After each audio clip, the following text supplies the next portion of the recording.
Welcome to RPG Book Club, the podcast where we play a little bit of a video game and talk about how it makes us feel. I am Elias, Sailor Eli Warren. I'm Maddie Grace, Spiffle Webben. And I'm Bernard Hauk. And today we are going to be playing part 2 of I&II Chronicles 2, Disappearance of Vanishing East. I'm sorry. Final chapter XD. I bungled it. I'm sorry. 786 over 2 days. Yeah, I bungled it. We're playing some shit. Yeah. Yeah, before we get into that, oh boy. Oh, this has been a doozy of a week. Who wants to go first? Eli, I think you should go first. Fill us in from your point of view. Also, I legitimately don't know how you're doing. I haven't heard the updates from your side. Oh, boy. There's... The impossible has suddenly become possible at work. And I can talk about this because we made a public announcement. Seems this has been happening a lot lately with a lot of people in a lot of situations. Yeah, so, as you all know, because it is important and imperative that I, make this public because of where I work for Blizzard Entertainment. I've been working for Blizzard Entertainment for 11 years, and for the last 11 years we have been told work from home was never happening. Guess what I'm going to be doing starting Wednesday? And actually, technically for me, it started Friday. We had a test where a bunch of game masters worked from home, and I was promoted last year to a level above game master. Nice. And so I was chosen by my manager to test work from home. Gotta say, it's pretty sweet. But I also feel like I'm gonna just go fucking nuts. Because we are working from home for, as my manager put it, the foreseeable future. Yeah. Yeah, dear God. I am going to go absolutely fucking crazy. And working from home is, great in a lot of ways. But also, actually being in an office physically with your coworkers has a lot of benefits in a lot of situations, and we're all going to have to adjust to not being able to do that. It's true. I mean, in the start of the modern era, people were at the very start of wage labor, people were paid to work looms and other types of crafty supplies from their homes, but they were still working it for a wage, and they had to deliver their products to their master, to their boss, but they were distributed. They were all working from home originally, and it wasn't until the bosses realized that they could increase productivity by bringing them all together in the same place to a factory that you really got the modern stuff got kicked off. Now, joke's on the bosses, because it turns out when he brings workers together, they get talking to each other and they can organize, and it turns out that capitalism creates the seeds of its own destruction. So yeah, I mean, so basically it's a toss up whether it's good or bad. Yeah. I mean, the definite, pros were I didn't have as many distractions from people coming up and talking to me. I felt more comfortable because I didn't feel like people were looking over my shoulder. There wasn't that one coworker. Yeah. I could just blast my music. I didn't have to worry about wearing headphones. I actually, I was asked to, list all of the tasks that we do and all of the tools that we use, and, give a brief description of them and, whether or not it works. And I was able to get that done within, the first 2 hours of work. I was really worried because I was like, I have no willpower. How am I going to do job at home? But I did it, and I'm very proud of myself for doing it. Good. Turns out I actually may have some willpower after all. Now, not a lot. I will caution you. Don't work. Make sure you're not being more productive. Make sure you're the same productive, because they're not paying you more. Yeah. Yeah. You don't want them to get any funny. You don't want them to get any funny fucking ideas. Okay. Yeah. if you start being more productive, then fucking ease off. Yeah, well, that's the thing too, is they're like, oh, limit your distractions, and I'm like, I've got my own fucking office with a door. Cats don't get in here. Ken almost never comes in. Like, he doesn't want to distract me, so like it's not going to be an issue. It's just like I have totally different weekends from Ken, and so I'm not going to have a whole lot of opportunities to come out, but we do have a little shopping center that was built like right at the edge of our subdivision not too long ago, and there's a little coffee shop there, so I'm thinking on my lunch breaks I might just take a walk over to the coffee shop and hang out there for a bit, and that way I'm getting out of the house. I'm not, just switching over to fucking Final Fantasy and doing that, because that, like, my inclination is to just keep myself holed in here forever, because that's the kind of person I am, and that's not good for me. That's a great idea. You should definitely go to the coffee shop as long as you make sure you're, keeping proper social distance and such while you do it. Right. I mean, like, I'll sit outside in their little patio area. I mean, usually, like, at work on my lunch breaks, what I do is I go out to the smoking area, I sit and vape, and I draw. And that gives me outside time. It means I'm doing something somewhat productive for my benefit. And, I can socialize with people who are out there. So, I think that'll be better for me than, just sitting in here at home on my computer the whole time.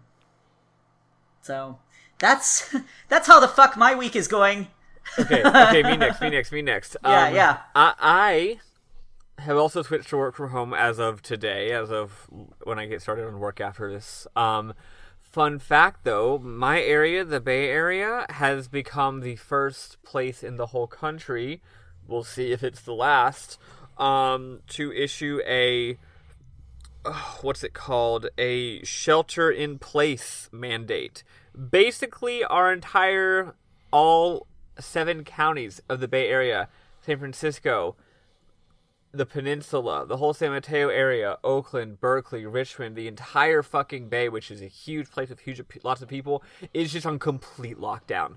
And we are not allowed to go outside.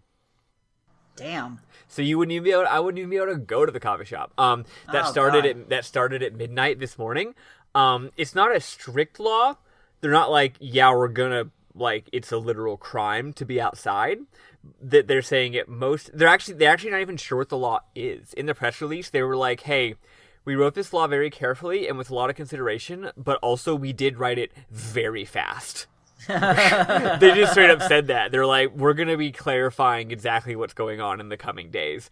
And they basically were like, it would be a misdemeanor to be breaking this ordinance. And also, we're not even sure how we're going to enforce it. Like, are there going to be cops going around? We really don't know. That's kind of not the main point right now. But all non-essential businesses are ordered to shut down and not just suggested to. So every single company, including mine, is shutting down. Thank goodness I can do what I do from home. Before this, we were like saying we would maybe do it, and now it's just like, oh, actually it was me who sent the email, where I found out about the ordinance yesterday morning. I was actually the one who sent it to my boss and was like, hey, did you see this? I'm pretty sure you need to see this, because if this is true, we need to shut the fuck down. And my boss was like, oh, I will forward that to the higher-up boss. I guess I was just up a little earlier in the morning than the management and saw the email and saw the news. So if y'all are going to go a little stir-crazy, I'm going to go mega stir-crazy. It's literally like you're only supposed to be going out if it's to, like, get groceries or go to the hospital or, like, take care of a friend or loved one who is sick. So I mean, can you take Jack outside so he can poop? Oh yes, you can also go for walks as long as you are alone. Weirdly enough, they didn't close the parks. They're like, parks are still open, because there's like an extensive not not just like a nice little city park, but like a big park with hiking trails and stuff. Those are still open, but you can't be there in a group. So yeah, we're completely locked down over here. Last night I got my last bit of socializing in, because in addition to all that, all of my friends are breaking up with each other. Oh God. I'm low-key exaggerating, but like, my friends are having some fucking relationship problems, and I am, I am helping. Are you helping them break up? Wait. No, I am helping them manage their feelings maybe not break up. They're not actually breaking up. I'm exaggerating. But there are some... Breaking up is the thing that people are concerned might be happening. You know what I mean? How it is sometimes with relationships. And also one of them might have coronavirus. Cool. I did not visit that one. I have a friend in Ohio who believes she may have gotten coronavirus, actually. Yeah, this person could easily have something else. They're a little sickly, kind of. So they could just be fucking sick. Like happens often, but they're pretty sick. So yeah, it's a catastrophe on every single level out here.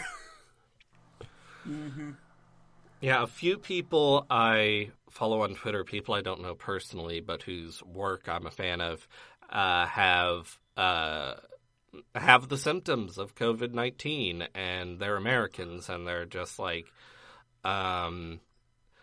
so I'm just calling my doctor, and I probably can't get tested, and well, we'll see.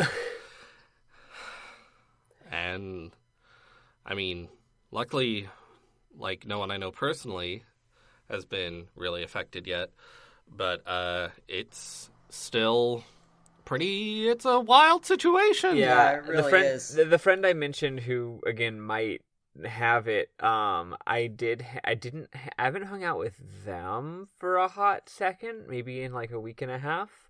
But I did hang out with their partner just a few days ago, and their partner had, of course, been hanging out with them. So there's a chance I was exposed to somebody that has it. On the other hand, the partner that I did hang out with has not been showing any symptoms at all. And did people ever figure out exactly how long it can lay dormant before showing symptoms? I heard like 48 hours, but then someone else was like, no, it's like 2 weeks. I've heard it's a couple of weeks. I've heard it, the like incubation time, I believe it's called, can be like 2 days to 2 weeks. It's been seen. All to right. be, So time-wise, I guess range. I could have been exposed to someone who's been exposed, or maybe not. Also, someone can be an asymptomatic carrier. Yeah. Right. That's true, yeah. So, yeah, who knows? And again, I'm not even 100% sure if this person has it, but I just know that they're sick, so. The interesting thing about that is, so there was a big event that happened due to a bug in World of Warcraft back in 2005, called the Corrupted Blood incident. I'm sure you all gamers have heard of that. No. I'm sorry, not gamers, video game enthusiasts. For those who don't know what for those who don't know what Corrupted Blood was, there was a bug with with the boss Hakar in Zul'Gurub, where those are words. It had God damn it. We're playing fucking East. You can't make fun of World of Warcraft names. Okay, fine. Yeah. You're right. So when Zul'Gurub first came out, the boss Hakar had this ability. Well, it's always had this ability called Corrupted Blood, and it would do a debuff that would cause ticking damage onto player characters and their pets. When pets would get it, if you dismissed the pet while it still had Corrupted Blood, and then re-summoned it later, it would still have Corrupted Blood. Corrupted Blood would spread to player characters and NPCs. So people would go to, like, Ironforge or Orgrimmar, pull out their pets that still had the Corrupted Blood debuff, and, like, infect auctioneers. And it created essentially a virtual pandemic. Lower level characters would get affected by it, and if they did, because this was a level 60 debuff, they would die. They would just fucking die from it. And so, like, the ground was littered with skeletons. And there were people trying to issue quarantines. There were people who were social distancing in-game. Wow. The auctioneers were basically asymptomatic characters. The CDC actually used this event to do a study on pandemics. Now I remember this. People have referenced this WoW thing recently. Okay, yeah, the CDC.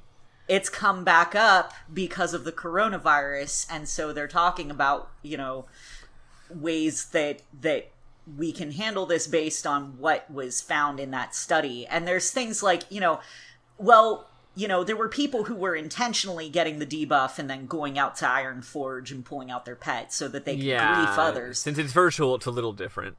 Right. But I mean, that can still be the people who are sure this is all a hoax and are coughing as a joke and stuff. That's true. Griefing versus being stupid. People who aren't taking it seriously, people who are, they're not washing their hands properly. They're not, they're not doing anything different than they normally would because they're like, whatever, fuck it. It's just the flow. Yeah, exactly. So, wash your hands properly, cover your mouth when you cough. Don't be a dumbass. Like John Oliver said, panic a little. Don't go gargling bleach, but also don't lick subway poles. Yeah. Like there's a happy medium in there. Like emotionally, I'm doing fine. I'm not panicking. I'm calm. I'm normal. Like it's fine. But also, it's like, I don't want to get it because it sounds like it's not fun. But also, more importantly, I don't want to spread it to I don't want to help it spread to other people. That's obviously the problem. So it's just like, do your responsibility as a human goddamn citizen. And that's the thing. Even like 2 weeks ago, like, I did not care about it in a serious way. But I was still like, I'm still going to be responsible and not be an ass. Yeah. I'm still going to do the things that the CDC is saying to do. And I was, you know. That's another thing is, don't hoard shit, because in order to stop the spread, other people need that stuff too. Yeah. You can't just take it all for yourself because, sure, you're protected, but there's going to be a bunch of other people who don't have the hand sanitizer or the toilet paper or the, whatever Clorox wipes. We need everybody to have those things, not just the paranoid people who, are germaphobes. A few more little PSAs in a lot of places. Y'all might end up having a stay at home kind of ordinance as well. Who fucking knows? We'll have to see, right? So first of all, get your socializing out of the way while you can. Because you might not be able to do that for a while. But also, a lot of places are like having to shut down. Just tip your fucking delivery drivers really well. Yeah. Mm-hmm. Also, there's threads online about how you can like get deliveries from like Instacart or whatever, but you can like get the deliveries while having safe no contact practices. But like delivery people are all logistics workers are heroes right now. Yeah. Mm-hmm. So make sure you tip them well and treat them with respect and blah, blah, blah, blah. I mean, you always should, but in case you weren't already, do it now, please. I'm getting groceries delivered on Thursday. I ordered them Monday, and it's like the next time slot available is fucking Thursday. I'm like, oh boy. Usually it's like later in the day. But I made sure, like, I gave a $20 tip on my groceries. Exactly. Fucking do it. Shit's crazy. So I'm glad to hear about your job, Eli, because you were the one I hadn't heard about. Because a lot of people are going to be losing hours or losing their jobs through this, which is really, really awful. Yeah, it's fucking scary. Yeah, a lot of people are going to lose their jobs. A lot of businesses are going to shut down because of their insane rents. Yeah. Yeah. So luckily, Eli's fine with the job, which is good. I also am fine. My job which is tutoring, was able to be taken remote. So far, all of my students have been like, "Yeah, I'd like to continue tutoring because we start classes back up in 2 days." My work actually is having a little bit of an uptick, which is funny. Gosh, I had a doctor's appointment yesterday that was conducted via video conference. Oh, that is one problem. I've been really wanting to go to the goddamn doctor for personal reasons, and now I'm like, I can't go to a fucking hospital. Unless I have a damn good reason, you know. And from what I've heard, Bernard's job is fine too. Bernard, update us on you. Yeah, my job, I'm also very fortunate. My job can be done remotely, and we are starting work from home today. It's like the office isn't shutting down. Some staff who like need to be there to like make sure the I don't know, servers or shit don't break down. But most of the staff is going to be working from home, as far as I know. And what my boss told me is that we're working from home for 2 weeks, and then at the end of the 2 weeks, we'll evaluate where we are. Because no one has any fucking clue where we'll be in 2 weeks. Yeah. We don't even know where we're gonna be be in 2 days. Yeah. So, I'm very happy that we'll be working from home starting today. And, other than that, I'm pretty much doing fine. Really, for me, the main thing it's affected is just there are lots of little things. Like, I realized I have a doctor's appointment at the beginning of April, and I'm like, I'm going to have to cancel that because probably the healthcare system just in general will be pretty overwhelmed. And also, I probably don't want to go into a doctor's office unless I have really good reason. And this is just like a regular checkup. And like I have something called like a backwater flow prevention device in my house or something. I don't know what it is, but every year the city sends me a letter and says, "Hey, get this tested or we'll be mad at you." And the deadline is the 26th, and it was supposed to happen this week. We're recording on the 17th. But then I got a call yesterday, and they were like, the people that I have scheduled to test it, and they're like, "Hey, we need to postpone till next week because of current events." And I'm like, I understand, but next week we could be in a fucking lockdown, and so I don't know if I'm going to be able to get that thing tested. So if not, I'm just going to have to hope the city will be chill. Yeah, but. Yeah, it's just a bunch of little things like that. To send them a letter and be like, "Hey, sorry, coronavirus is happening." Yeah. Oh, yeah. Happy St. Patrick's Day, everyone. Yeah. We're going to get fucking invaded by snakes because we can't celebrate St. Patrick's Day properly. Oh, no. We can't ward off the snakes. We need to make sure the coronavirus also mutates so that it transmits to snakes. Oh my god, you guys! I have a snake in my house. Shit. What? I own a ball python. Yeah. I didn't know that. Yeah, her name is Lady Vaj. Eli's a snake lad. She's named after a boss in World of Warcraft. I was gonna call her Queen Ashara, but I didn't want it to go to her head. But also to quote my only and still to this day most famous viral tweet, "I am rotating out of control due to anxiety about recent events."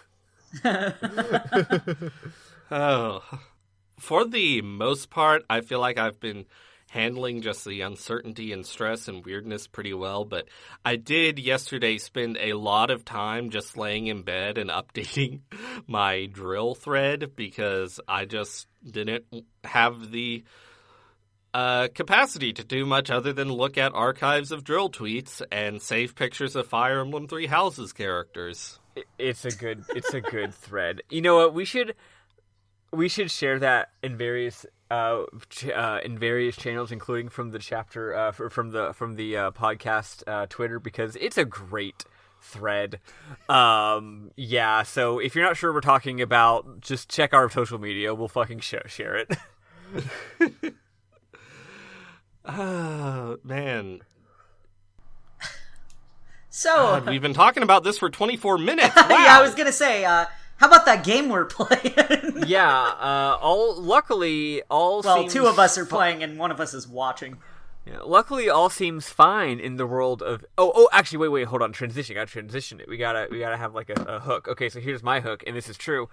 A few days ago, I was like, so many things are happening. I have so much, not exactly anxiety, but more just like energy that needs to be directed in some way, and I'm very restless. And normally, when I do that, one thing I do is play a video game. But like, I couldn't find the time to. I couldn't feel like relaxing or playing a video game. I was like, that's just not a thing I'm capable of doing. I think about all the possible games that I know and love, and I'm like, eh.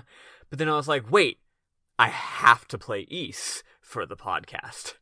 So like, I'm really glad that I like have to play this game, because otherwise I would not have been able to sit down and play any video game at all. So there you go. I played this game a lot, and it helped me out because I really like it. So there you go. Yeah. So I guess let's get started.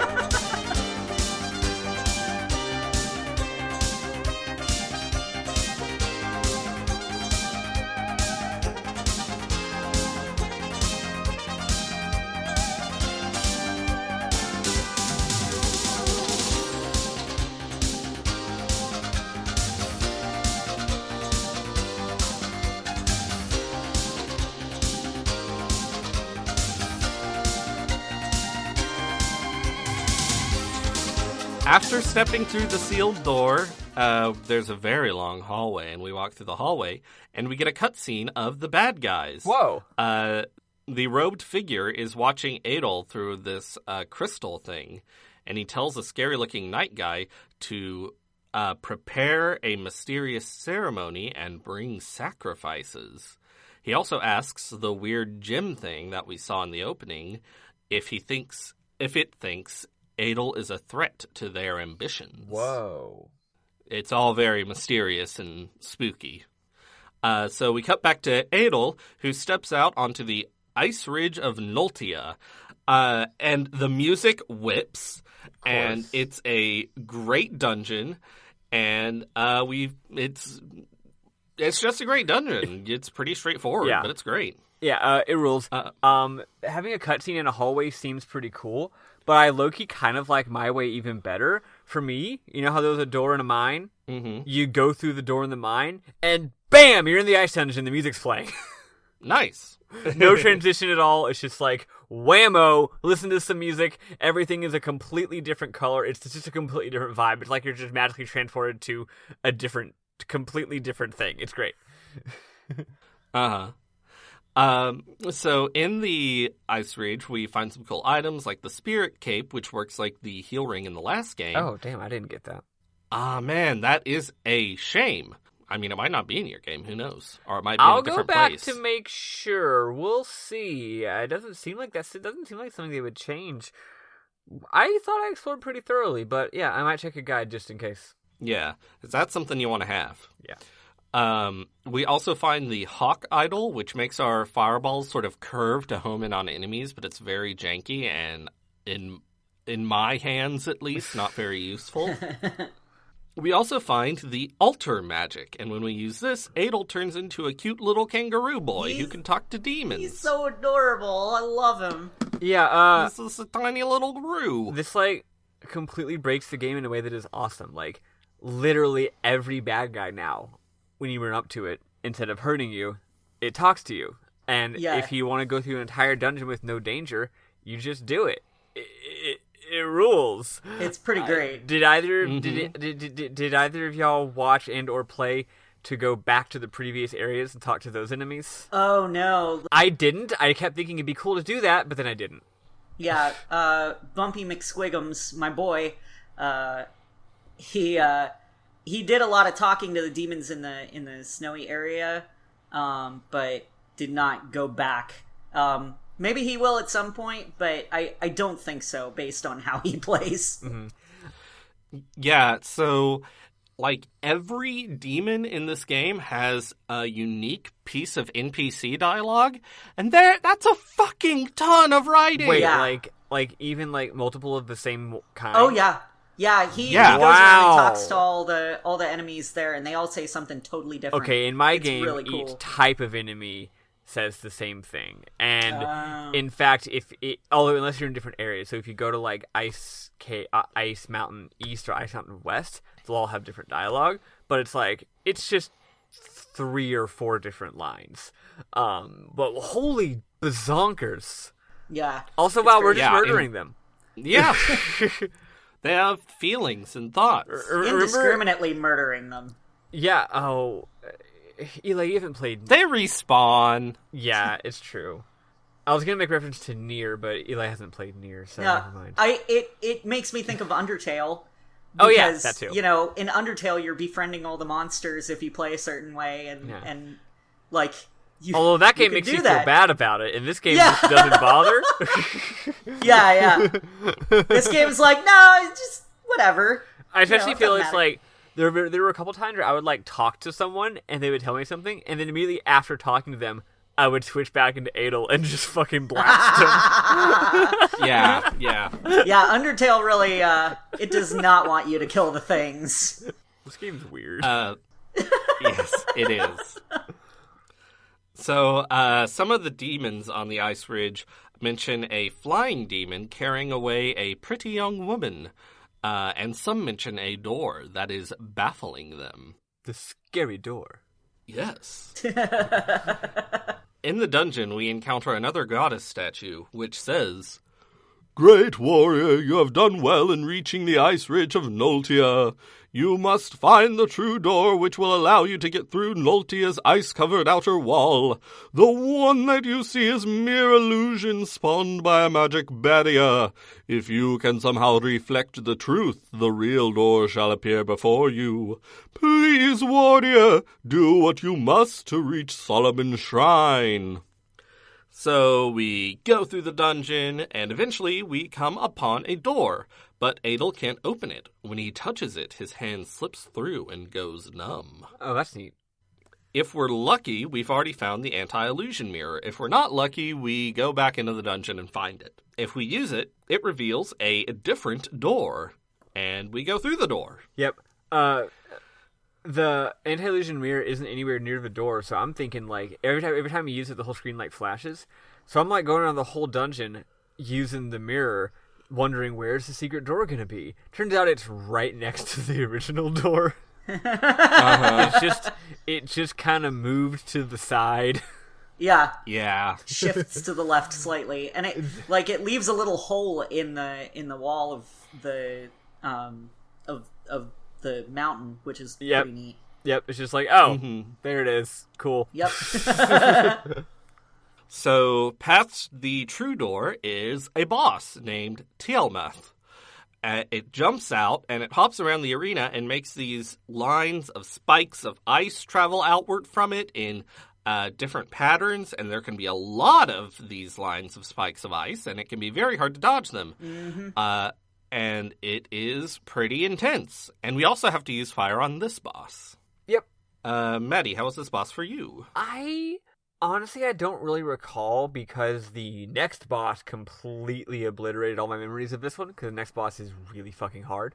Yeah. The next boss is a whole thing. The Yeah. next boss is a motherfucker. So yeah, I only vaguely remember this one. It probably took me a couple tries.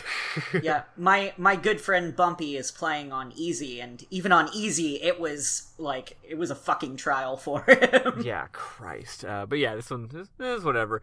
It is interesting how I complained. I said last time, even though the bosses are sometimes a bit too hard or janky, it's cool that the previous game had such simplistic mechanics, and yet they were always finding interesting new things to do with the bosses. Oddly enough, in this game, they're a little bit less interesting because they're all just shmups. Mm-hmm. They're good shmups, but it's also like you're staying away from it and shooting it, which is a lot different than you have to literally run your face fucking into it, but in like a weird way, right? So yeah, it's a little bit less engaging just keeping your distance and shooting fireballs, but it's still pretty fun. It's a good time. So after we beat Tiamat, we step into the Moat of Burned Bless, which is this huge cave with lava in it, and it looks really cool. And as Adel steps further into the cave, he feels like he's being watched. There's a goddess statue here which tells us, "Great warrior, you have done well in reaching the region of Burned Bless. This area of lava was created by the priests to shield against the demon's onslaught. It was no easy task to create such a drastic yet stable shift in the environment, but we did what was necessary to ensure our security. The only way to reach Solomon's Shrine is by traversing the paths through the lava itself. You may find some nearby who could be of help to you. Be sure not to judge solely on appearance. It is also likely that you may find one of the priest's magics here, as well as other magical items. Please, warrior, do what you must to reach Solomon's Shrine." I like how they all end with that same sentence. Mm-hmm. That's good. It sounds good, too. Solomon's Shrine is a good phrase, especially when you read it in your old person sage voice. Solomon's Shrine. So, if we talk to the demons here, one mentions that a bridge guard named Aruba might betray them, and that if he does, his son will get got. Oh, shit. Another demon mentions a Lord Dolls, and it seems very scared of him. Eventually, we come across a town called the Colony of Lava. Right here in the dang lava cave, there's a town. Finally, the second town in the game, our warp spell can have more than one location. Yes. Uh-huh. A lot of the villagers seem scared of Adol, and distressed in particular by his red hair. A few of the villagers are more talkative, though. One said he felt like he was being watched near the goddess statue and wondered if there was a way to lure out whatever was there. Another says that there were sacred monsters called Roos, which were cursed by demons and went into hiding. Oh, speaking of which, you can also turn into a Roo there and freak everybody out by being a monster in the village. It's pretty great. Oh, yes. I have some interesting MMs about that later. Nice. At the north end of the town is a drawbridge guarded by a human named Ruba. Ruba also comments on Adel's red hair, but says the mechanism to lower the bridge is broken and can't be repaired. If you speak to Ruba in your Roo form, he takes you for a slave of the demons who's there to check up on him. He says, "As promised, I won't let Adel cross. Tell the man in the black cloak that I'm doing what he said, so he'd better give me my son back. Adel's just going to keep coming back, though. You know that, right?" So, if you turn back into human Adel, you can tell Ruba that you know what's going on. You know that his son was taken. Ruba says his son Tarf was kidnapped by demons and a man in a black cloak who's said to keep a red-haired swordsman named Adel from crossing the bridge in exchange for Tarf's safety. What an unfortunate name. He's 2 flipped letters away from being named Fart. Yeah. And Tarf spelled backwards is Frat. I hadn't thought of that. The villagers have all been wary of Adel because they all know what happened, and they're like, shit, fuck. So, naturally, we offer to save Tarf. Ruba gives you the whisper earrings to help. They let you hear faint sounds. So, if you return to the goddess statue and wear the whisper earrings, Adel hears the sound of, quote, distinctly non-human footsteps, unquote. If we ring the evil bell, a Roo pops out of a secret passage to investigate. We follow the Roo back into the Roo's nest. If we turn into our Roo form, we can talk to the Roos here.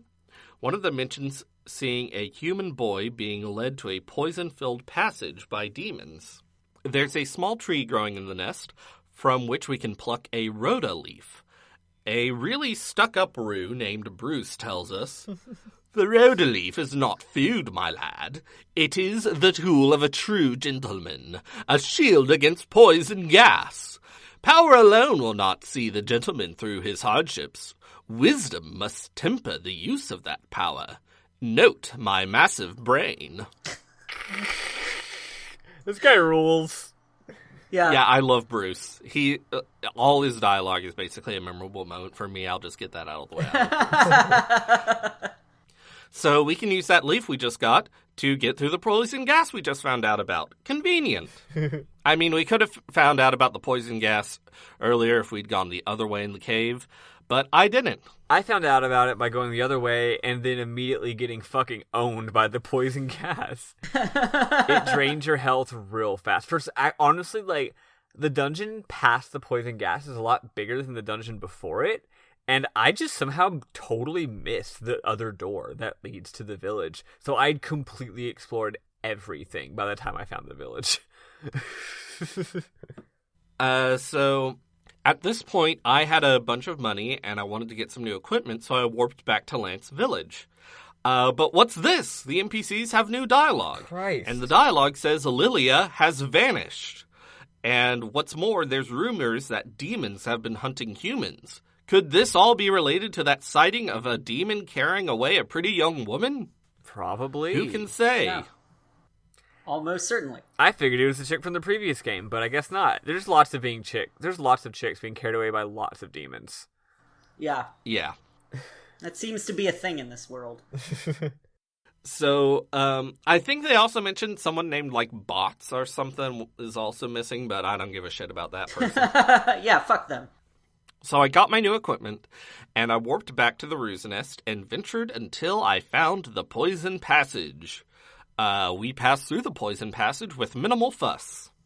Deeper into the dungeon, we find a mysterious statue with a black pearl in its forehead, and we remove it. A fuck ton of demons appear, so if we're clever, we just use the Ultra Magic to slip past them. If we're not clever, we fight them all. If we talk to them, they all seem really distraught over the Black Pearl being stolen and worried they won't be able to fight Adel without its power.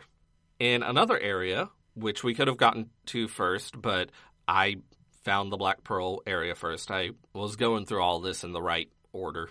In that other area, we find a wall with a conspicuous crack. If we use the Whisper Earrings, we can hear someone on the other side and call out to them. It's Tarf! Tarf is thrilled you're here to rescue him, but doesn't know how you'll get out. Then he talks with someone on the other side of the wall for a bit.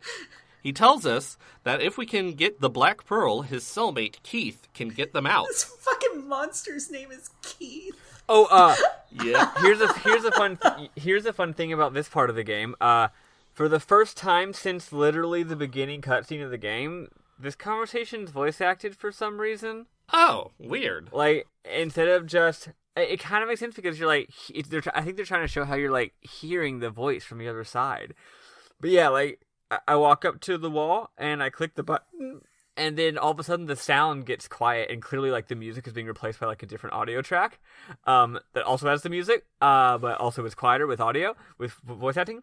And then, again, this is, like, very, like, 80s American anime dub voice. So it's just like, hello, my name is Toph. I have been trapped in this room for 5 days now. Thank you so much for coming to save me.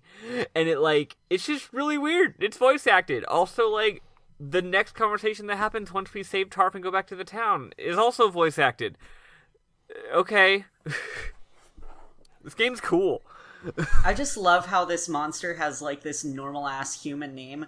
And, like, not even the humans, a lot of them in this game, have normal-ass human names. Only because the there's a monsters guy have named normal Leg. names. Well, most of the monsters have weird monster names. Yeah. But then there's Keith, and I like to think that the kid named him. Just like, you're Keith now. But how would he know what a normal name sounds like when he's named shit like Tarf?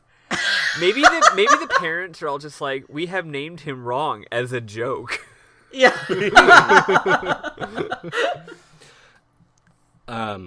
So if we have the Black Pearl, we squeeze it through the crack, and the wall bursts open. We hear Tarf speaking to Keith, and we enter just in time to see someone burst through the door at the north end of the cell, and it looks like a demon. So Keith is a demon. Tarf thanks you for saving him and says he had been locked in there with Keith who is an intelligent, kind demon who spoke human language. That's weird. But when Tarf gave Keith the Black Pearl, Keith turned vicious like a normal demon. However, it looks like Keith gave the Black Pearl back to Tarf after he busted the wall. He's still a good boy. Yeah. There's something carved in the wall by... I wrote there's something carved in the wall by Keith, but it's not next to Keith. It was carved by Keith. It says, "I've been in here for 5 days now. Perhaps I'm finally due to pay for my crimes. Last night I dreamed for the first time in ages. It was so strange. A girl appeared calling out that I..." Oh God, don't die. That hurts my voice. Yeah. A girl appeared calling out that I must go to the shrine. She resembled one of the legendary goddesses. It may have been more than a dream, and if so, I regret that I cannot lend my aid. I'm not ready to die yet. So Tarf asks us to take him home. This works like the Fina escort mission from the last game, meaning it's pretty annoying, because Tarf walks really slowly. Luckily, the path north that Keith opened up makes for a fairly short journey to the colony of lava. So Tarf and Ruba reunite and thank us for our heroism. Ruba lowers the bridge for us, and not long after crossing it, we come to our next boss fight. Whoa, what was that? Oh, that was me going woof, because this boss is hard. Oh, okay. It hurt my ear. It sounded awful. Yeah. Sorry, I was just doing a dramatic exhale. Anyway. Sorry, go on.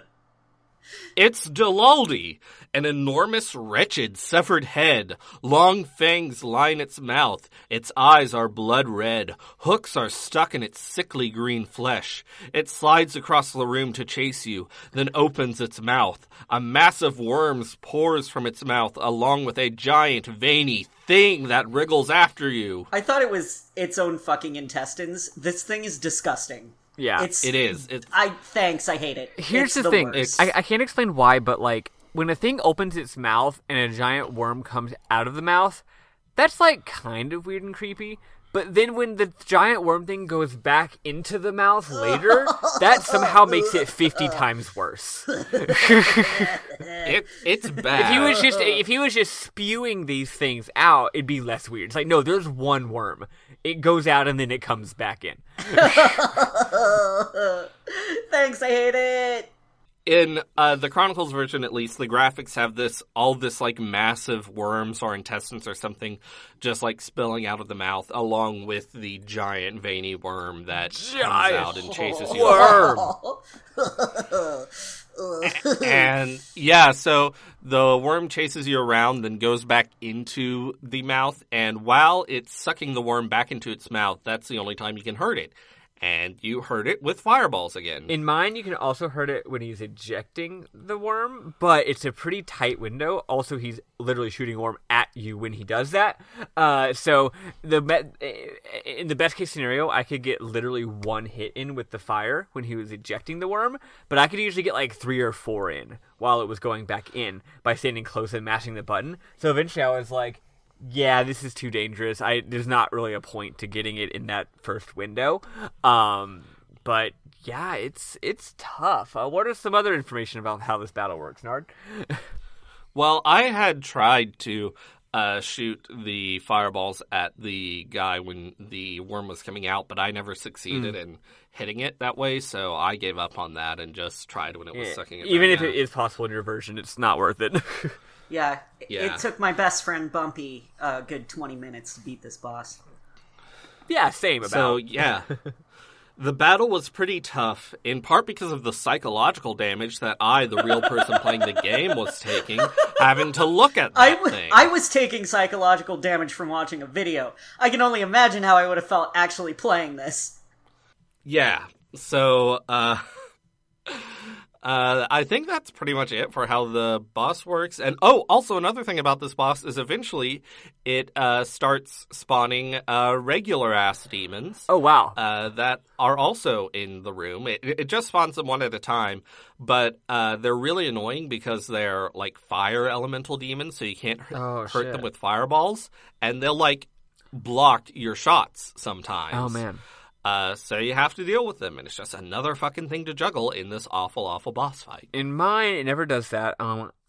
If I had to guess, because your version probably controls a lot more tightly, it made a lot of the difficulty go away, so they had to add those in to make it harder. In mine, because of the 4-directional movement, so the worm's chasing you, and it chases you pretty tightly. It kind of goes directly where you are, and then does it does that thing where, if you were to dodge just a little bit, it would have to do, a big curve to, curve around. It can't do, tight cornering. But the problem is the boss is also chasing you, and they kind of chase you differently. So the boss chases you slower. So if you're running away from the worm, you might sort of have to kind of do a figure 8 along the wall because you reach the edge of the wall and run back, but now you're running back towards the other one that was chasing you. You basically have to do a figure 8, and I was having trouble at first because I was doing a figure 8 where I was going from the top, I was going from the bottom up, and then diagonally from top right to bottom left, and then up, and then diagonally down, and then up, that kind of pattern. I ended up having to reverse it because something about the way that both the enemy and the worm handle the bottom part of the screen versus the top part of the screen and how close they'll get to it, blah, blah, blah, blah. It just ended up being way easier to avoid sort of the cornering and the pretty loosey-goosey hit detection if I reversed it, where I was going to the top of the screen on my diagonals and then going down the sides and then using my diagonals to rise back up to the other side.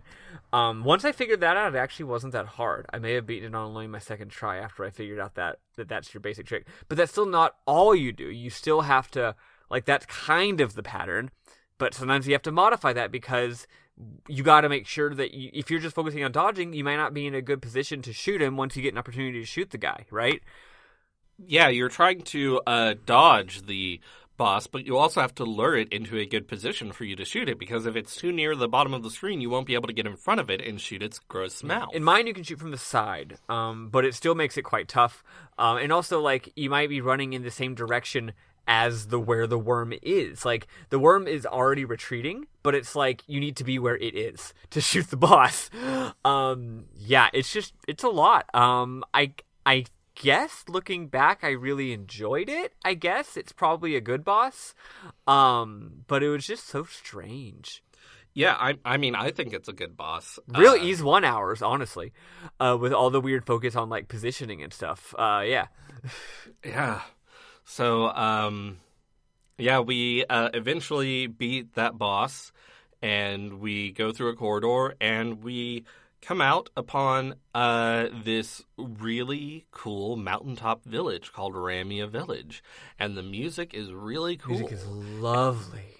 We'll find out what this village's deal is next week. That's going to be it. Actually, I'll just go ahead and tell you, because we all told y'all last time we're going to go to Solomon Shrine. Literally, you talk to, this is a really quick village. You talk to, 2 NPCs, and they're like, hey, Solomon Shrine's right over there. And because of some shenanigans, you have to go into Solomon Shrine, and you go in there 2 minutes after you get to the town. But you're going in there for a quest for the villagers. So presumably we'll do some shit and then come back out and then go back in later. But remember, we didn't actually tell them that we're going to Solomon Shrine last time because we re-recorded. Oh. Oops, that's right. Sorry. Yeah. I got to this point and I was like, I don't really have it in me to play more. Yeah. I've got to just lay down and think about things for now, because there are lots of things to think about. Many things to think about. So let's move on to memorable moments and think about those instead.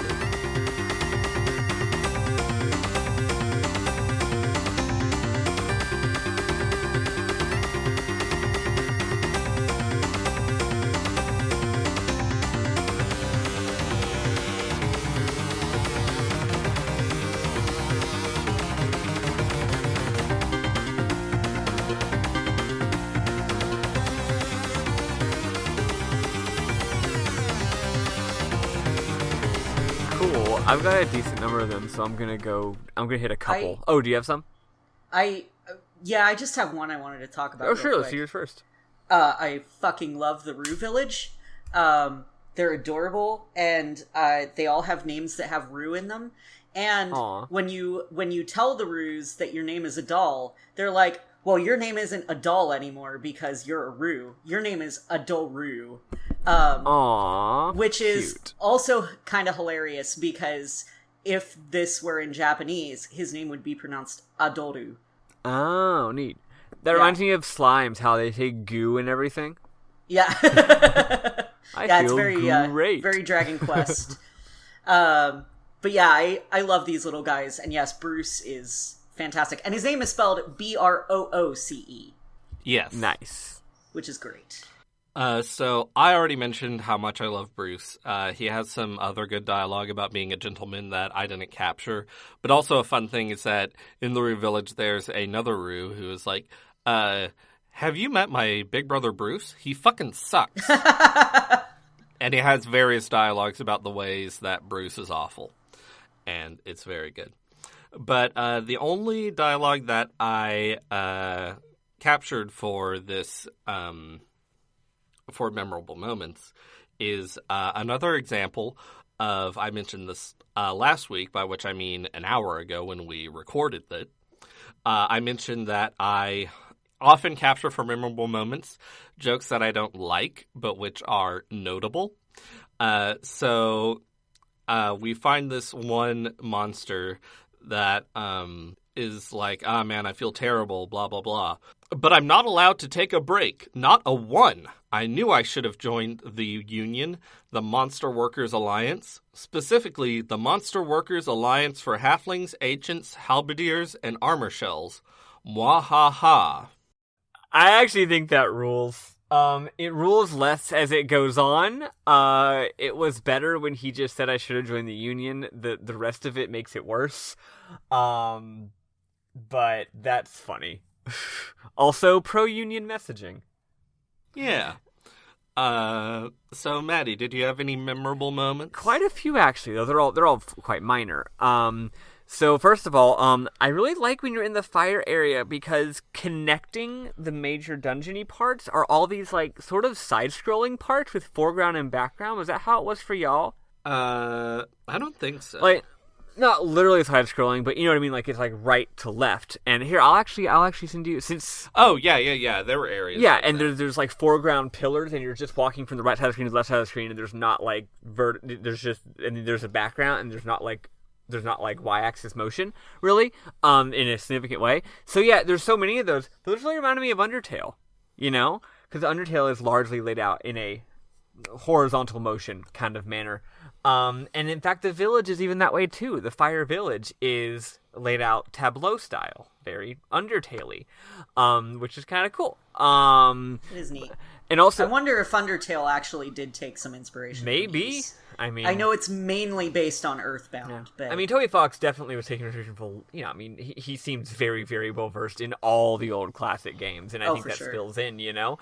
But like, especially though when you go into the very first tunnel where you're walking through, and as you're just walking through this again right to left tableau-like area, it's like you feel someone is watching over you. I'm like, yeah, that's some Undertale shit. But anyway, for mine it says you feel someone's watching over you. And then you keep walking, and then another text box pops up, and it says, "It's not anything evil, but you sense some kind of demon." Which I just find very funny. For mine, that whole thing was a lot weirder and different, and I would say less interesting. You don't go to a different village; they just kind of like show up in that area when you use the bell, and I don't know, it's interesting. In addition, though, I first went to the village already being in monster form, just because I was already there, so I just thought, I'll talk to the people as in monster form, right? And some of them are just like, hey, how did a goon get into this village, you know? But my favorite one is, I talked to this guy as a critter, and all he says is, I'm dead now.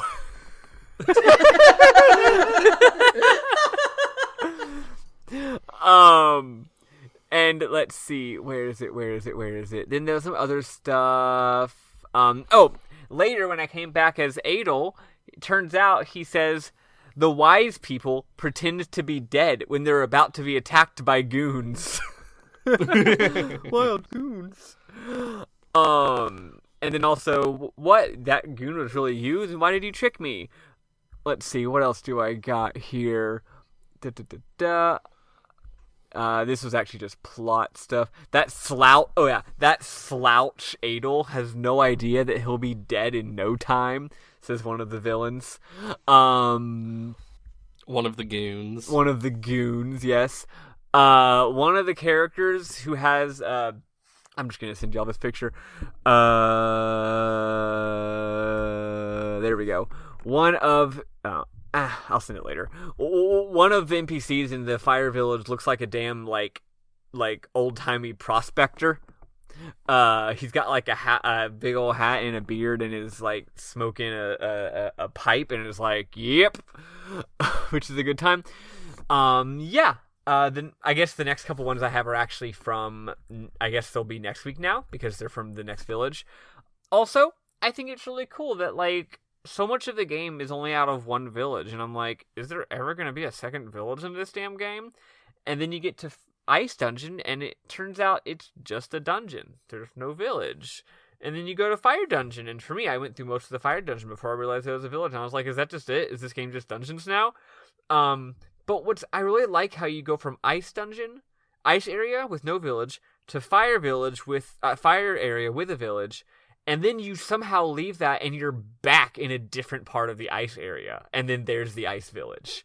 I don't know, that's just a really... Oh, in the Chronicles version, Ramia Village is not ice themed, it's mountaintop themed. It's like brown stone and stuff. Oh, in mine it's the exact same graphics as the Ice area. I guess they can just fit more graphics into the Chronicles version. That's funny, because I actually like my way, I don't know, I kind of like my way better, because it's just like, yeah, like, the fire was just like part of it. This is an ice mountain. They just put some fire in it because of, like you said, because of lore reasons or whatever. So now we're back to that ice village that we didn't go to earlier, which I find rather cute. And also we're probably like higher up on the mountain or something, right?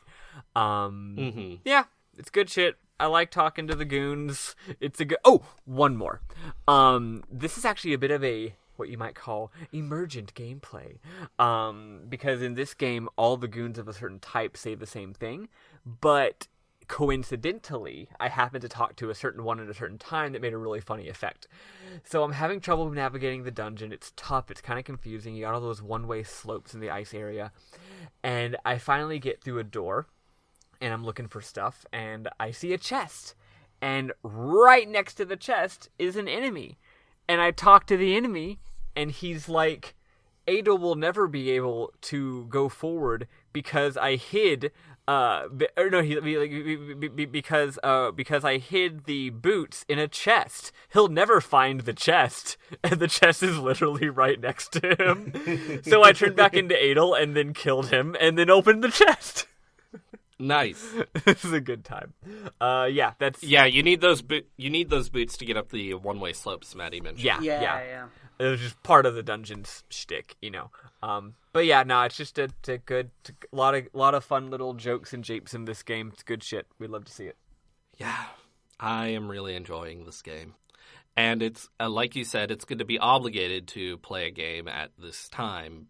Helps with the not just losing it. Forced leisure time. The video game playing will continue until morale improves.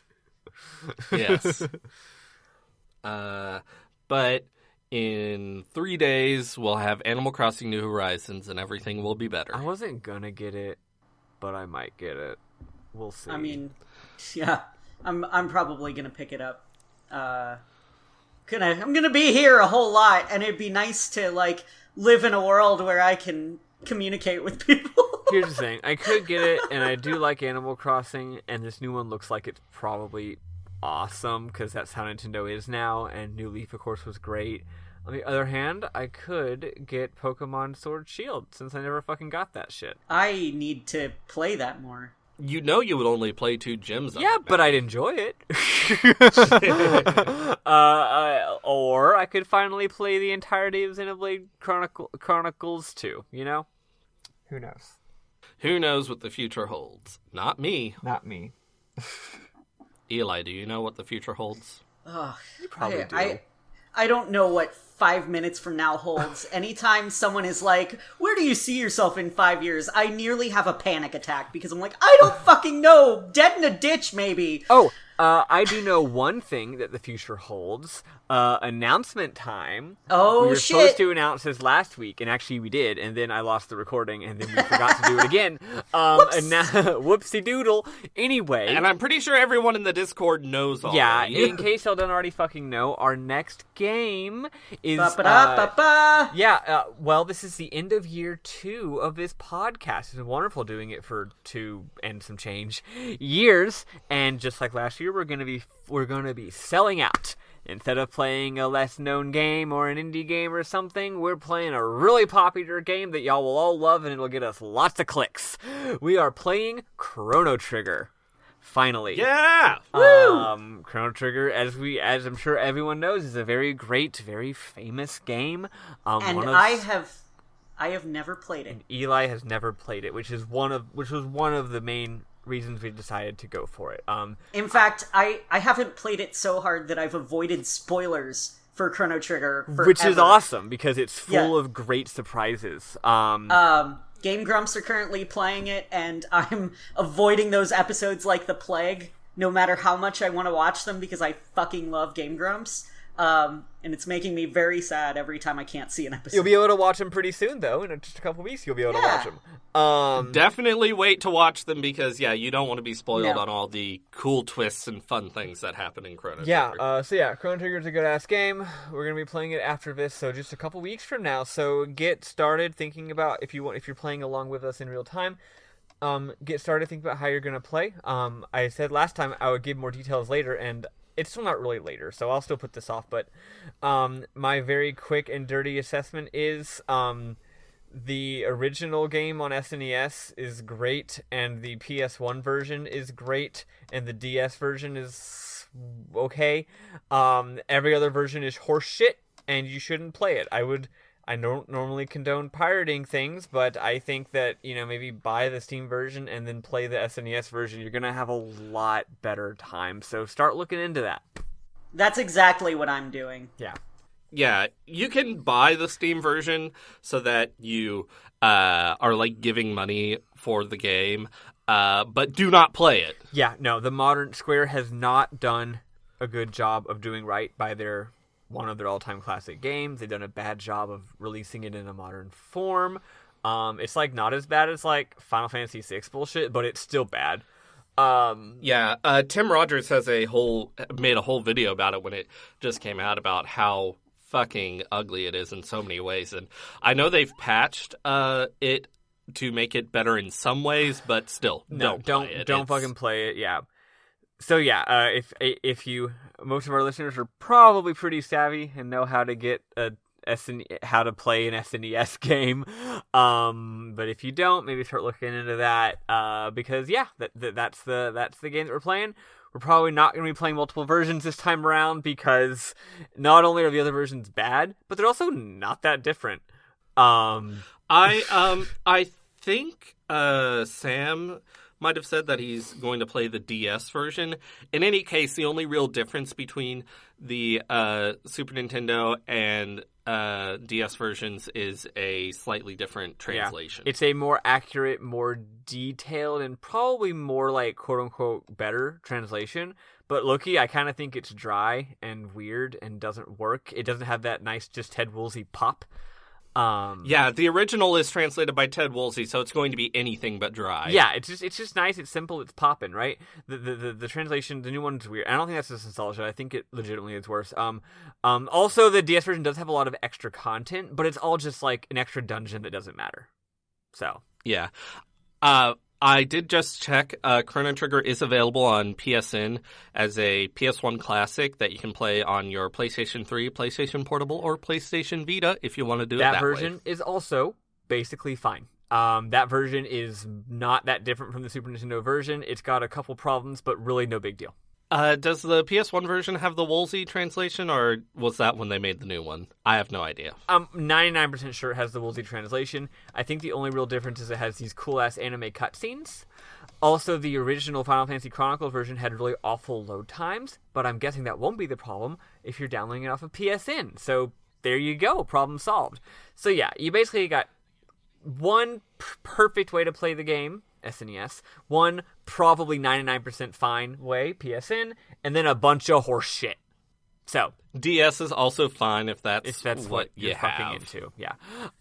So yeah, heed my warnings, but also get excited because wow, what a lovely game. What a lovely game. We're all going to be having a good time playing it. Yeah, I'm looking forward to it. And Eli's actually going to be playing it too. Yes, I will play this one. Sam bought me the Steam version, but I downloaded a ROM for my SNES emulator, so I'm going to be playing that. This might is actually a normal, classic RPG style gameplay. You're going to love it and not stop playing it. Yeah. I'm looking forward to that because, like, I need more of those just regular ass turn-based RPG kind of things.